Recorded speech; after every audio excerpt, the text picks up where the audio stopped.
How's it going, folks? Welcome back to another one of my creature design videos for my personal fantasy world project I have been working on. And hello to all of you newcomers out there. We just hit 10,000 subscribers and now we're breaking down the doors towards the next goal. So let's talk about the creatures I'm designing here in this video. My theme for this episode was to create some species that all inhabit one particular region.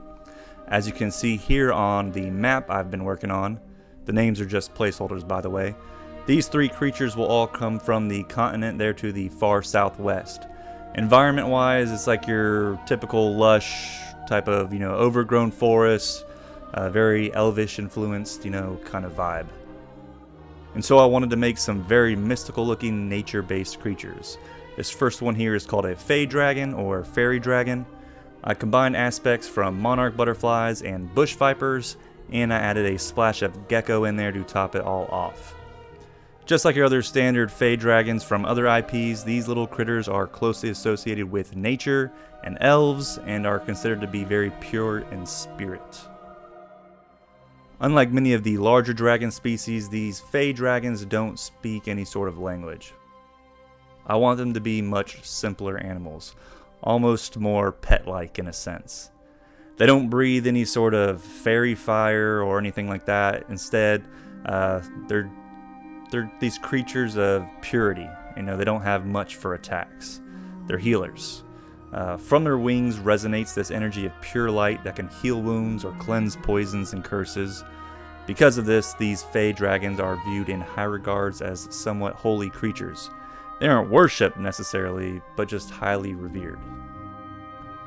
Just like I had mentioned in my past video when I was designing the slime, where it seems like oftentimes when I draw these sorts of creatures that I typically would never do, I always end up getting the greatest sense of satisfaction. I love the way this little dude turned out. The coloring process in particular was an absolute joy to do.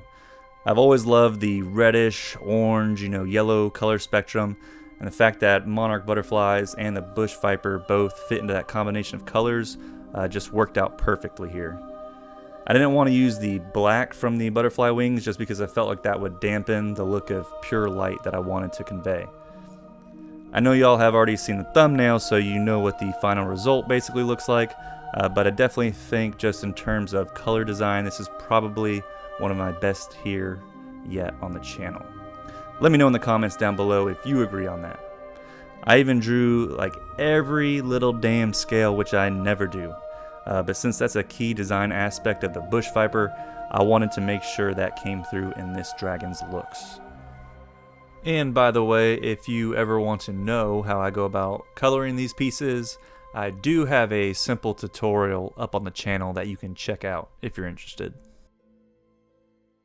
And here we have the completed bestiary entry for the Fae Dragon, scientific name Lucitarius, which translates to Wings of Light.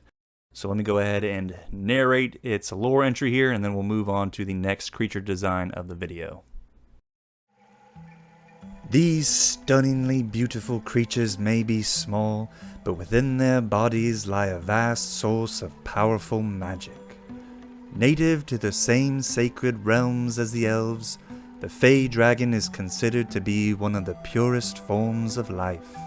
Their iridescent wings radiate with a healing aura of light. During their mating season, thousands upon thousands of these dragons gather together in the night sky, the fluttering of their wings resembling a blaze of dancing fire. And now we'll move on to the next creature design of the video. So this design here is based off the creature from Finnish mythology known as the Otso. It's basically this great bear spirit that was revered as the sacred king of animals and leader of the forest. And since the Otso is said to have antlers, I didn't want to just give it any basic wimpy deer antlers. No. I had to go with the big buck. The prehistoric Megaloceros, also known as the Irish elk. Now in my world that I'm creating, the Otso isn't this individual spirit bear, but an actual species of animal. That being said, they aren't just your typical bear. They are direct descendants of the bear god Ursurok, who's like this, one of these old gods of nature types. And because of this, they have some mystical powers and magical abilities. First off, they're enormous, which you will see with the size comparison once this time lapse is completed. They also have tremendous strength and can command many of the beasts of the woods where they roam. The elves have a strong connection to these creatures as well. You might even see one of them mounted on top and going into battle with the Otso.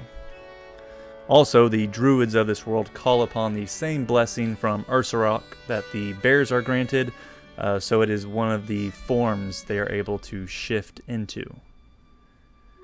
Since this was such a straightforward design, there really wasn't a whole lot of planning that had to go into this one. However, I did feel like I needed to make its color palette somewhat more interesting and divine-like, so you'll see I put some good old-fashioned stripes on it, which is always one of my get-out-of-jail-free cards to play when I don't have any crazy color ideas jumping around in my noggin. And since I brought up druids, which is a classic character class archetype in fantasy games, I want to know what your favorite class type is in fantasy RPG style games. Personally, I always tend to lead towards the heavily armored giant melee weapon wielding class types, so let me know in the comments down below what you tend to lean towards. I plan on talking more about all the archetypes that exist in my world here after I start to establish more on the races and lore outside of just the creatures that I've been making here on the channel so far. And here we have the completed bestiary entry for the Otso. Scientific name is Arcturus, which translates to Guardian Bear. So I'm going to go ahead and read its lore entry here, and then we'll move on to the last creature of the video. These magnificent creatures are not just a species of bear, but rather direct descendants from the old god Ursurok, king of beasts. Because of their divine lineage, the Otso has many magical capabilities. Their strength is greater than that of 10 bears combined, and they possess the ability to both use nature magic and command the creatures of the woods. If, having received Ursurok's great blessing, druids are able to channel their bestial form into that of the Otso, they are highly revered in elvish culture and viewed as guardians of the groves. Alrighty, so now let's go ahead and move on to the final creature. So this creature design is very special to me because it is one of my favorite creatures from mythology, the Satyr, aka the Faun. Now those two pieces of reference you see here are actually old Satyr designs of mine from many years ago. So this one I'm doing here is the latest updated version of it. I didn't want to stray super far from the look I was going for with the older iterations, and just kind of brought it up to my current design and stylization standards. Now the Satyr has been in countless different IPs, whether it's Pan from Pan's Labyrinth, which was a big inspiration for my design, to World of Warcraft, which is another favorite iteration of mine for the Satyr. If the name Pan rings a bell to you from any sort of other franchise, that's because Pan is a Satyr from Greek mythology. That was the god of the wilds, shepherds and flocks, rustic music, and is even said to have incredible sexual prowess. Guess we got that part in common, huh? Wink wink. JK, JK, moving on. So, in this world, the Satyrs are these creatures that are highly protective over the realms they watch over. They aren't necessarily the kindest of beings, so when unknown trespassers wander into their woods, they are very quick to assume that person as a threat. Since Satyrs are from the same lands as the elves, they have a much more trusting and docile relationship with them. And I thought it would be cool to carry over the theme of them being associated with music, and more specifically the pan flute. So for lore purposes, these dudes rely on magic to be cast from the use of song. So yes, bards exist as a class archetype here in my world. They also have a little bit of that druidic or shaman-like aspect to them as well, so you'll see them carry around a bunch of little knickknacks and rare materials for potions or other crafts. You can see with these drawings here, I just put a couple random little details like the bottle of potion or the coin purse on that front-facing satyr. And I thought it would be cool to have the one drawing a little more bare bones so you can see the full body design. And then the other one I wanted to have draped in this thick robe. I absolutely love how this one turned out. It took me longer, I think, than any of my other previous creature designs actually, just because of all the little trinkets and clothing bits, and I just wanted to make sure that this one came out as dope as possible. Let me know in the comments down below what y'all think about this one and how did I do. Do I get an A+ for this assignment? Yes or no? Better be a yes, but I'll take an A-. That'll suffice. But other than that, I don't have too much else to comment on about this design, and I don't want to ramble on into oblivion, so I'll come back to wrap this one up after the time lapse here is finished. See ya in a bit.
And here is the completed entry for the Satyr, scientific name Capra melosylvis, which translates to the song goat of the woodlands.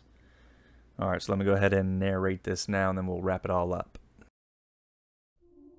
Sometimes referred to as fauns, these ancient woodland beings are infamously known for their hostile attitudes over the preservation of nature.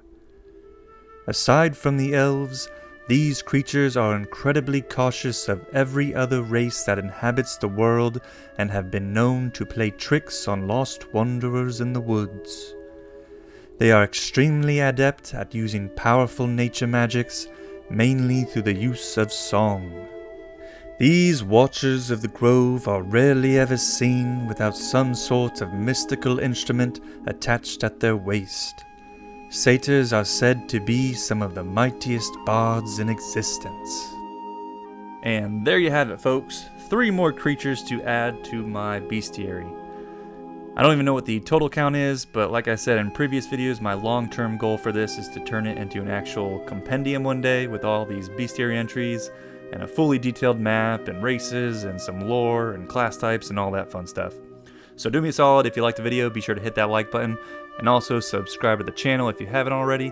That way you can keep up to date with all of my content and so you can be known as one of the cool kids who's part of the community I'm building.